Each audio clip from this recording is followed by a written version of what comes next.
Hello, my name is Teresita Blanco, the Artsy Sister, and today I wanted to tell you about my four favorite manga artists. Manga artists are, people who like make comic books, but they're from Japan. So you gotta like, according to like the writers, you gotta like have been born in Japan and publish mangas in Japan and drawn in a certain anime style in order to be considered a manga artist. But for some reason, I don't consider Yo-Yo a manga artist, even though he checks all of the boxes because his style is so weird and esoteric. The point is that the anime manga community in Reddit is weird and possibly not run by an actual Japanese person. Whatever. We're not talking about Reddit. The first person I wanted to talk about is Kyoko Okazaki. Like Kyoko was born in December 13, 1963, and obviously she's a Japanese manga artist. And she produced around 20 volumes of mangas in her short 13-year career. And she was born in Tokyo and she lived in like a big family, and that's why you see it with like a big extended family. Not that she had a lot of siblings, she's just that the uncles and aunts and fathers and parents and like even the apprentices of her father, because like they work as hairdressers, so even the apprentices of that academy were also living in the household. So you see a lot of influence of like big family groups in some of her work, and just family and societal presence. Most of her work for the most part features female lead protagonists, and then and her stories are for the most part very down to earth, just normal humans dealing with normal human problems. And she was, and the reason why her career is only like 13 years away of length is because and like her husband, she was in the car with him, and then they got into like a horrible crippling accident and she almost died. So then she just became physically unable to continue making mangas because like her hands didn't work as well as any artist who has suffered an injury in their hands know just how much that can just ruin their work. But that's just life. But now I'm gonna talk about my favorite words, or three words of her in specific. The first one worth mentioning is Helter Skelter, fashion unfriendly, and based on the title alone, you can already see the Beatles influence sticking in there, because Helter Skelter is the name of one of the Beatles. More specifically, it's a type of like tater tot that the things that you sit on one end here and then the other case is here and then they go up and down like that. Or I think it was a type of amusement theme park, right? Something very British, and even the song itself, when I get to the top, I go back down the side when I get to the middle. But yeah, it's describing a fun ride that they used to enjoy when they were small. Then I see you again. Yeah. But yeah. Well, what does it have to do with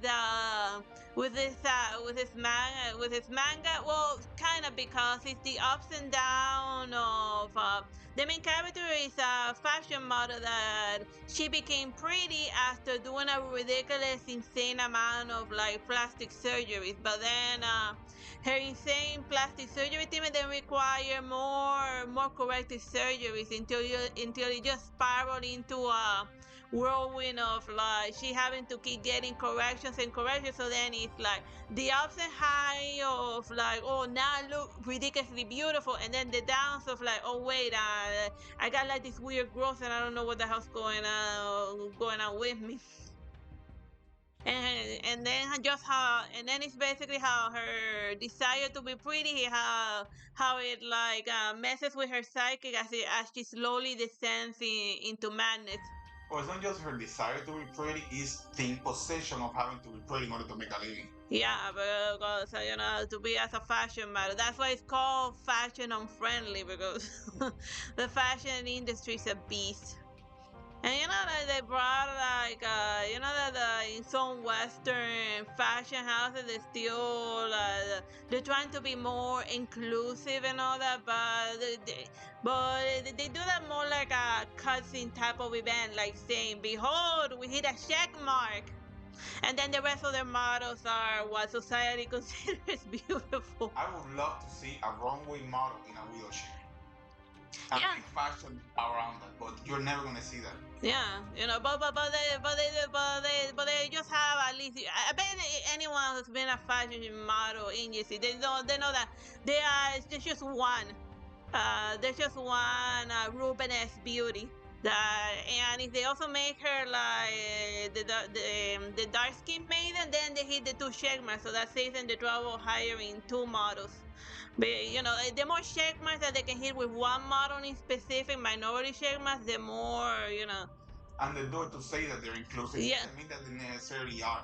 Yeah, no, they're just doing it with one person in order to pretend to be inclusive. But yeah, that's fashion unfriendly. It doesn't talk too much about fashion unfriendly, but it's just the pressure of you have to be beautiful and stuff. Like the next one I want to talk about is Pink, and even by the title alone, Aerosmith Pink is not. You're starting to see the Western music influence. Pinky was love at first sight. Pink when I turn off the light.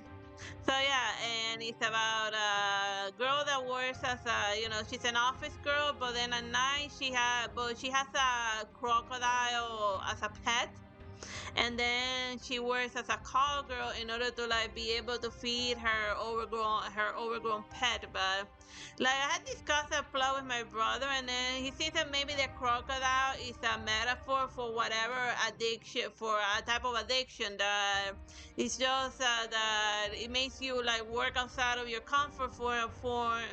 out of your comfort zone in order to feed that addiction. You know, her addiction it takes a physical manifestation of a giant crocodile she hides in the bathroom. Because in the bathroom where you sit down in order to like get whatever And whatever is your fix. So then feed it, the more it grows and the more dangerous it becomes. and the more you gotta feed it, you know, like a crocodile. But yeah, but you gotta look very close to see like the metaphors and symbolism behind it, you know, because like a lot of stuff they just take things as what it is, but sometimes you gotta look a little bit closer. Like this one is one that I recently read called The River's Edge. Like in the front cover, they show like a guy as like the main character, but the manga itself for like 80% of the time is just focusing on a maiden, and it's just but it's just like a high school maiden that is obsessed with like with a guy that she kind of half likes because but it's kind of like an unrequited love that's never gonna like manifest, but she still tries to look after for him because the kid that she likes he prefers the company of men, so it's an unrequited love kind of story. But even so, even though it's never gonna happen, she still looks out for him, and then it's just him dealing with the bullying, cause you can't have a high school story without having bullying as like the main antagonist of the story. So that's how it is. Cause that's how it is. In every school, regardless of what country you're at, you're gonna get you're gonna get bullied at one point or another, except if you are the bully. Don't become the bully. It's easier said than I don't know, whatever. Moving along. Like the next manga card is that I want to talk to you about is Clamp. They're a group of like four manga artists that was founded in 1887, and originally in origin 1987. 1987. The day you were born. No, because he understood 80, like 1887. That, like, how this clap said, no, they went there before, like, yeah, whatever. So yeah, they originally started with like 7 members, and they used to publish like their like Well, something that's called doujinshi, which is basically fan arts. You know, the just self-published fan arts of all of those weird Sephiroth Cloud yaoi mangas that are circulating the internet. It's that me one. But yeah, but then eventually they in 1989 they published the first original work called the Rig Vedas of all Sid, RG Veda. I mean, the Ring Beta is a really cool story. Like, No, it's not so much of a story. Well, they call it a Rig Veda, but it focuses on like this god Ashura and stuff, and but I didn't read much of it. I'm just familiar with what it is. I just like the drawing style, but but that is basically like the Rig Vedas is a collection of religious texts from like Hindu religion from that are they're older than even the Bible because the Rig Veda was written and they have also stories of wars and also various gods. yeah, it's the Iliad of the Hindus, you know. The Upanishads also part of the Rig Veda. Yeah, it's but written like in 1000 before Christ, you know. So, but yeah, the Rig Vedas is 4,000 years before Christ, it's like 6,000 years old, basically, you know. Yeah, around the time of the Epic of Gilgamesh, they're very old. Yeah, and yeah, like Clamp is still like up and about and like still producing. But I don't see much of the works as of lately. I don't know. I think maybe they've been replaced by like CGI folks, and they only call them to like design the characters a la Code Geass style, which is very Clamp. Or what they did to Yashahime. That, oh, you're gonna design the characters of Yashahime because you're contractually obligated, and I have this gun and this yakuza outside waiting for you. If you refuse, and then be like, well, when you put it that way, I guess I just have no choice in the matter. And what you requested that in the opening of Yashahime, they say characters designed by, not storyline, because I don't think she likes the story of Yashahime. Yeah, because in Yashahime, Sesshomaru did it with Ren. After grooming her into adulthood. It's like a huge grooming story in Yashahime that nobody's talking about. Yeah, they try to paint that grooming story, but what does that have to do with Clamp? Absolutely nothing. Okay, back to Clamp. Okay, now let's. Yeah. And I also gonna talk about not this, but the prequel Tokyo Babylon. Oh yeah, but the first one that I want, class 4 that I wanted to mention is Chobits. Like Chobits is one of like the first mangas that I read. Like a friend in high school, he lent me all of her Chobits volumes, and then I liked a lot the style. I like a lot the style of it, especially like the way they draw the hairs and fabrics. And it's such a big. Oh, and Chobits also got made into an anime show. Heck, most of their manga works have been adapted into anime shows.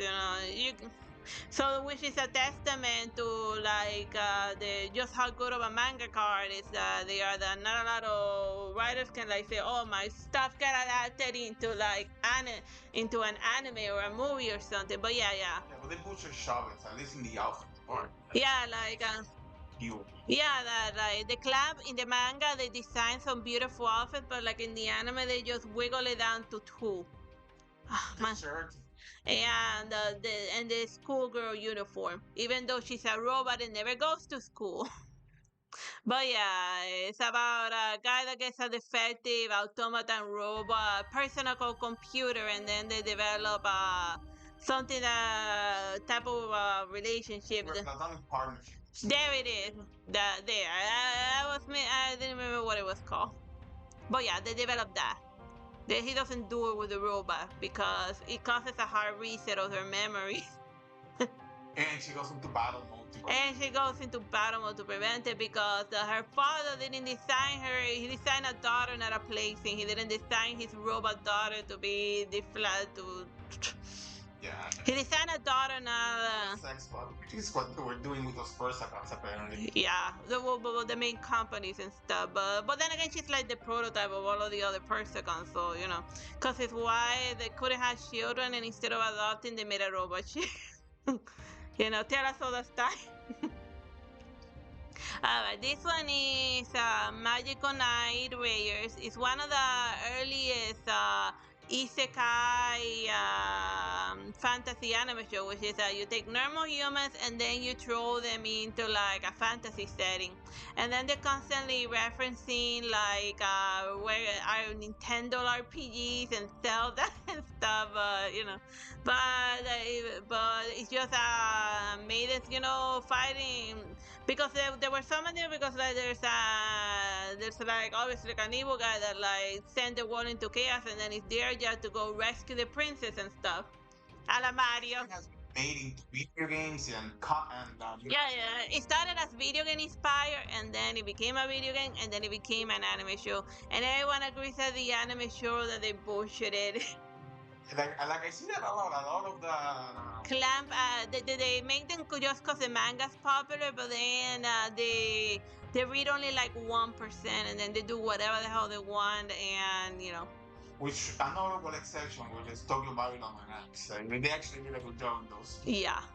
Which reminds me, now talk about Tokyo Babylon. This is another one of those mangas that I read in high school.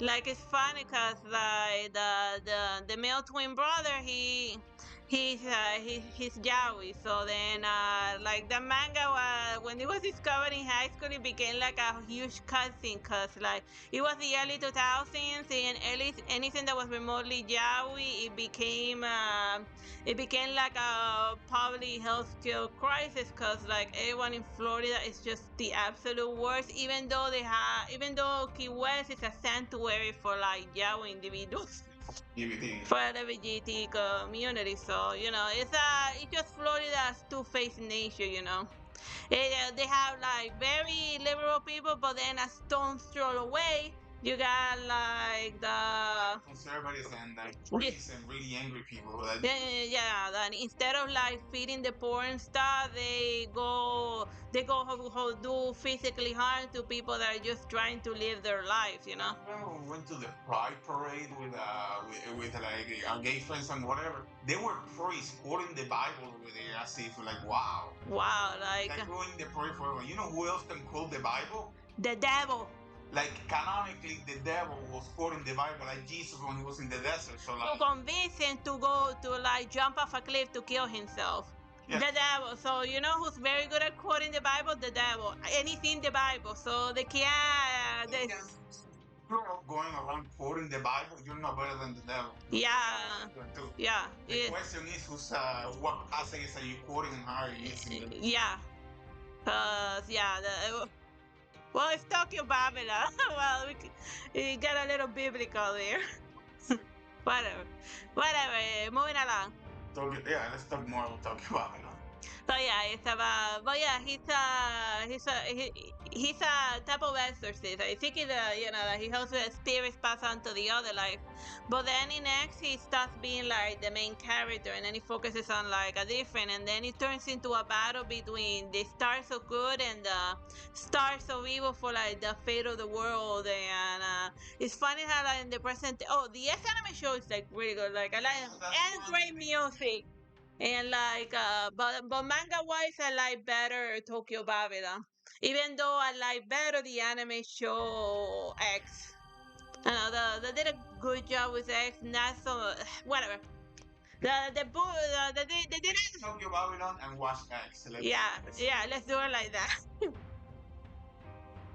But yeah, it has a great and also music wise a very good opening presentation. Yeah. But moving along, like the next manga artist that I want to talk to you about is Junji Ito. He was born in July 31, 1963 in Sakashita, which is now part of Nagasuwa Gifu. I had that information on like the site because like some of these names, if it's not in Tokyo, it's like a long word salad. We're not good at the Japanese. We're not good at the reading the Japanese, even if it's spelled in English. And he started like writing like he started making mangas as old as 4 years old. So if he's very prolific, it's because he started early. Like he eventually like part of a big influence of his horror stuff is that the bathroom in his house he lived in like a rural area. It was like located really far away in the house, and then from time to time some weird spider crickets would like get inside his house, and then that would like freak him out when he was there. Anyone out? And of course there was slugs, so that's why there's a lot of like weird Exactly. You see a lot of people vomiting slugs in his yeah, and weird bugs and stuff because that traumatized him as a small little child. It's traumatizing you right now as I hear you say that. So then eventually he like most manga artists, he was pressured into getting like a real job. So then he became a dental assistant. You know, while he became a dentist. So then Even more trauma. yeah. So then he was constantly trying. So then he did the dentistry stuff in order to feed his household, and then but he still kept doing like the mangas and stuff until he eventually made it.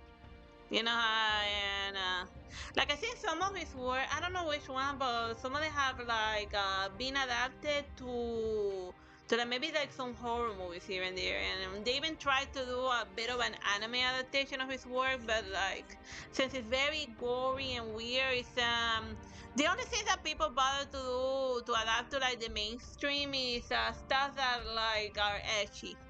But since it's just flat out horror a la Ring style, a la Ringo He's style. suffering from the berserker syndrome, but Yeah, the Berserk, no, there's never been like a proper good adaptation of like the manga Berserk.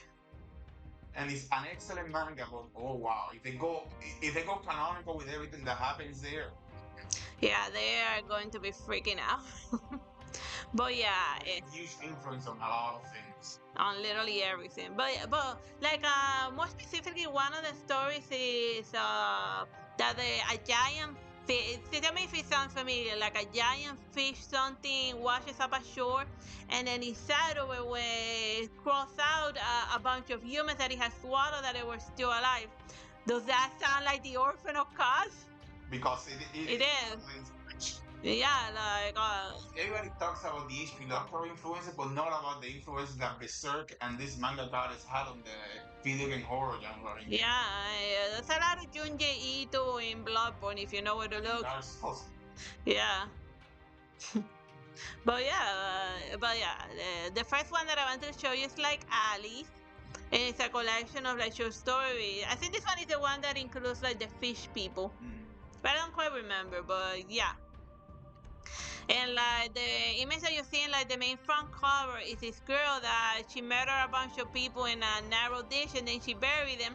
And then like their ghosts are in the bottom part of the alley that at night they start walking around and trying to reach her, but they can't crawl the way up her house. So then she sometimes likes to drop new victims in there to watch the dead ghost victims murder them, and she also murdered her father. But yeah, that's something that's not usually in like horror story because like American Horror Story, the bad guy is always the dude. But it's refreshing in Junji Ito that like both men and women do equal amounts of horrible things to each other. Yeah, you can't assume that it's just the guys who are the bad guys of every story. Oh yeah, Tomoe is in the list. Oh yeah, next one, Tomoe. Like Tomoe is a story of like a seemingly normal, very beautiful human maiden, and she's right. well, she doesn't eat people. The problem is that like a lot of people tend to do horrible things to Tomoe or do horrible things to each other because they're jealous that other people are paying attention to Tomoe. And as the later described in other stuff, that Tomoe is mostly a metaphor for the types of abuse that beautiful women endure in like Japanese society was like and obviously she's like constantly being all lovey-dovey because that's how abuse spouses function. You know, like their husband is like god awful to them, but oh, but he means well. And like, but since she has a weird regenerated a la Wolverine ability, she keeps like responding. And then the fact that they can't like 100% get rid of her in because of their spiraling madness, murderous rage, as it usually happens with horrible human beings, then they get even more crazy. Or just like as a woman, I just felt like people were just being god awful to Tomoe. Yeah. And they paint her as the bad guy in the story, or people interpret her as the bad guy in the story, but she's just like a weird, she's just a victim. Like, I bet that if Tomoe were around into a person that wasn't a complete asshole to her, she wouldn't attack that person. No, no, no. She didn't attack them in the comic. She never inflicted violence on anyone, but she did that. But people did kill out of jealousy for her. That's weird. Yeah, she has a weird effect on people, and they blame it on her, but that's the same thing of life. Fake blaming. Yeah. Because you quote kind of. Yeah, it is victim. Like if you read it close between the lines, you realize that like everyone around Tomoe is god awful, but she's just a nice girl for the most part. For the most part, but she did do one or two questionable things here and there when she started courting a small kid. So yeah, she's not that perfect. She's just everyone's awful usually in Junji Ito's manga. It's just a question of who's like the worst, you know. It's like a competition, a bunch of awful people competing to see who's like the absolute worst. And this one is Uzumaki, not Naruto Uzumaki. And it's a town that gets haunted by the spiral. And here in the front cover is an example that the little hairs start turning into ringlets, and then they start like just. It's very magic realist, which is normal humans in like just trying to deal with like crazy situations, and the town eventually gets completely isolated, and then like the ending is weird, but it spirals into itself. And mostly, and right at very early at the beginning, somebody gets turned into a slug. So all of the slug people that you see in Bloodborne is because of Uzumaki. Like also this thing got turned into a manga. I mean, into an anime, and it's one of those that it doesn't do justice to the comic. Yeah, it didn't get just read the copy, go with the copy. The copy's good. Just go with it.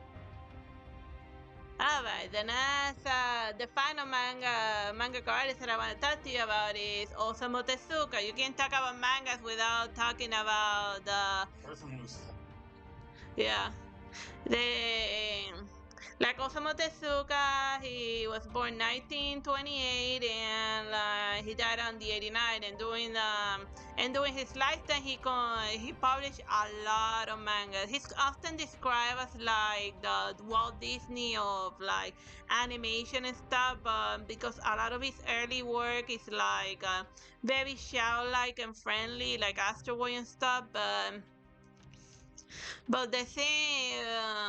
But the thing about it is that that's not doing good justice to his mature work, which is a thing that he published once he became like a well-known artist, you know. Yeah, you can compare Astro Boy to something like Apollo Song or. Yeah, or I mean, in the Disney company, they never made the biggest adult content that Disney ever made was the Black Cauldron, which was nightmare. Yeah, early Disney stuff. No, well, we're talking about Disney, Walt Disney, the guy made of flesh and blood, not what is called Disney, which is a bunch of executives making money out of the memory of a dead creative genius, dead guy who made all of his stuff. Whatever the robot tells them to make. Yeah, a stupid robot, and a stupid robot thing created by a stupid programmer. You know, it's just that you can't teach a robot. It's just that a programmer who isn't a writer can program a robot to write for the life of it. You know. He can only program to write the same terrible things that he does, because it's like somebody who isn't a doctor programming a robot to do an operation. Obviously, the poor bastard's gonna die once you automate that thing. Cause it's common sense. That's why the doctors and the family have to make their own instruments in order to do robotics, because they think that came with robotic surgery just didn't work. Yeah, he had to sit down and reprogram that entire thing because the courses that he kept practicing on the robot kept remember the game surgery Yeah, that the games. yeah the game. Like those ones. Alright, so yeah. Now let's talk about the three words that I like of him a lot. And they're all, for the most part, you're not gonna see Astro Boy here. The first one is Apollo's song, and it's about a guy that gets cursed by the goddess Athena because he kept sinning against love, because whenever he has a phobia on love because his mother once gave him a royal beating with a broom after walking into her when she was sleeping with a guy that wasn't his father. So then, out of spite, he started randomly attacking people and creatures that were getting a little too lovey-dovey together. And not just love as in love, they mean for example, he attacks a couple of birds because they were protecting their shield, and he considered that love, so he killed all of them. Yeah, it was. So then yeah, so then he gets sent into an insane asylum, and then after he gets his first electroshock therapy, he has the vision of Athena. And then she be like, you know what, I'm going to curse you, and then you're going to fall in love, and then before you can get freaky, you're going to lose your love, and then rinse and repeat for all eternity. And then Apollo's song is the reason why I mention Apollo, because of the myth that is shown within the manga of the god Apollo, who falls in love with Daphne and the nymph, and then he chases after her, and then before he's able to finally catch her, she prays to her father, and then she turns into a tree, and then into a laurel tree, and that's why all of the Greek statues, they wear a laurel crown, showing that yes, he got the chick, but he wasn't able to mate with her, and it's the banality of an empty victory. Which is why which is what it means it's just like in the modern Olympics they put a laurel crown on them, but they don't know the meaning behind the laurel crown, which represents an empty victory. So it's hilarious, modern people wearing the little laurel crowns. That's what you're wearing, an empty victory, a meaningless effort. But now I ruin all of the laurel crowns for sports jocks. Next story. This one is MW. Oh, God. This one's interesting. Yeah. If you're like a religious nut, look away. Wait, subscribe. Do whatever you need to do. We don't want to hear it. Yeah, we don't want to hear your psychodrama. Whatever. The MW is about a Catholic priest romance with a flat out serial killer. Because they used to be childhood lovers, and then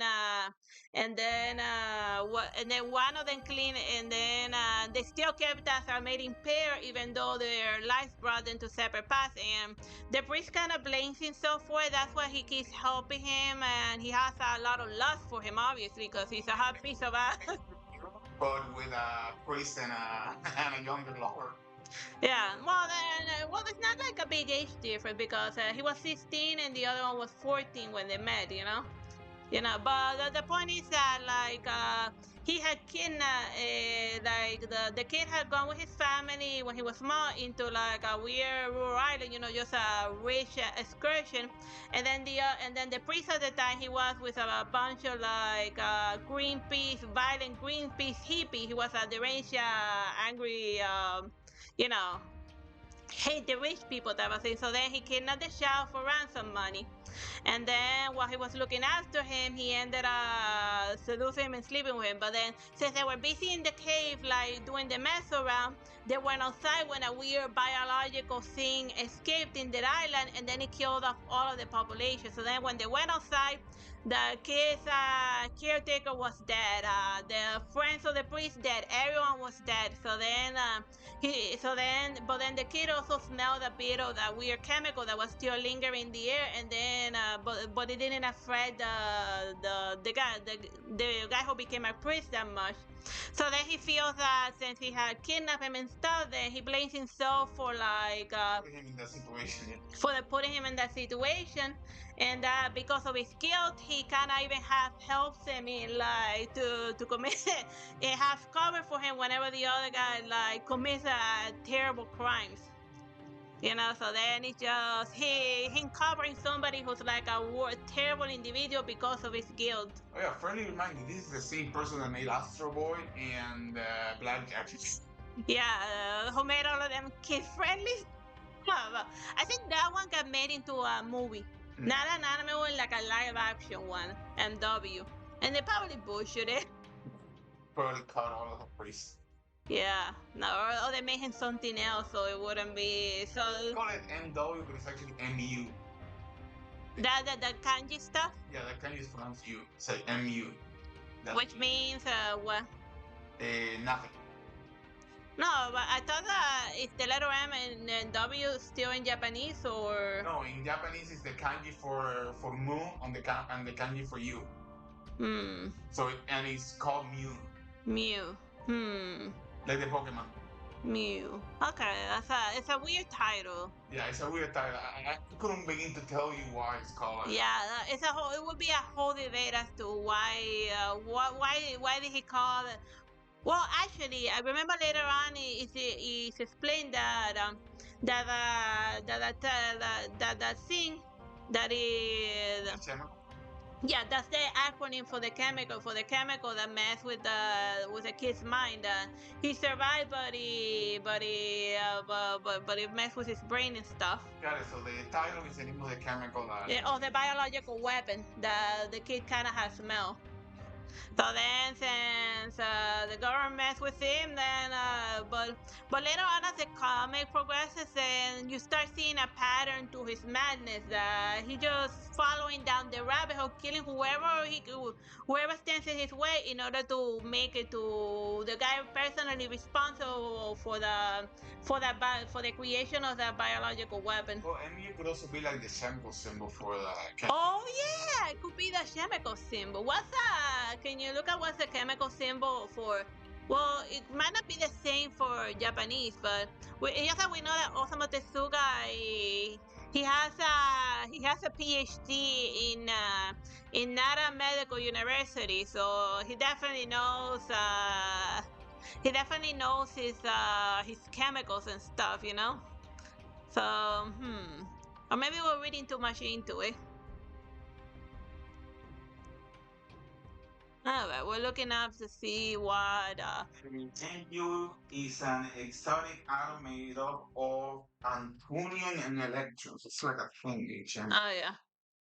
So yeah, it's an exotic atom made up of anthonium and an electron, which was discovered in 1960 by Verborn W. Hughes, and is given the chemical symbol Mu. So it's a new element that was discovered around the time when Osamu Tezuka was like stomping about. So yeah.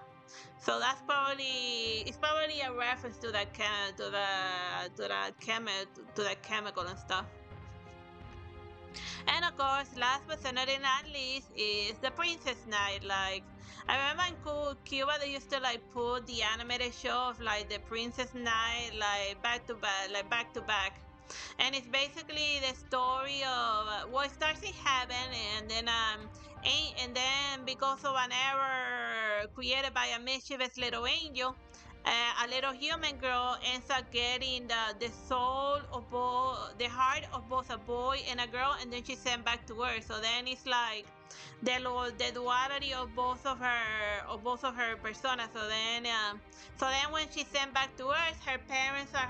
So then when she's finally born as a being of flesh and blood, Her parents are in like a crisis because they were supposed to give birth to a prince, but then instead they have a princess. So then since they didn't want to give the crown to like a would-be tyrant, they'd be like, well, just tell them that he's a prince. Baby faces, so they all look alike. So then since she had the face of a baby boy, they just assumed that the queen gave birth to a prince. So then her childhood is defined by her duality as both a princess and as a knight. So that's why it's called Princess Night, because she was raised when she was hanging out with her mom, she would do girl stuff. So then when she was with her father, the father would teach her fencing and how to run the kingdom and all of the guy stuff. So that's why it's called Princess Night. So it's one of the earliest depiction of like gender identity. Somebody having It could even be like gender fluid because when she's one person, she's one thing, but then she's something else when she's with another person. That somebody that you can't say that is 100% guy in her personality, 100% woman in her personality. So yeah, that's why it's like that's why it was a big deal when Osamu Tezuka published this. One of his first mature works, but obviously it got dumbed down a lot once he made it to like the anime format, as it usually happens. There needs to be a remake of all of his stuff and like just go with the copy. The copy's good, just stick to the copy.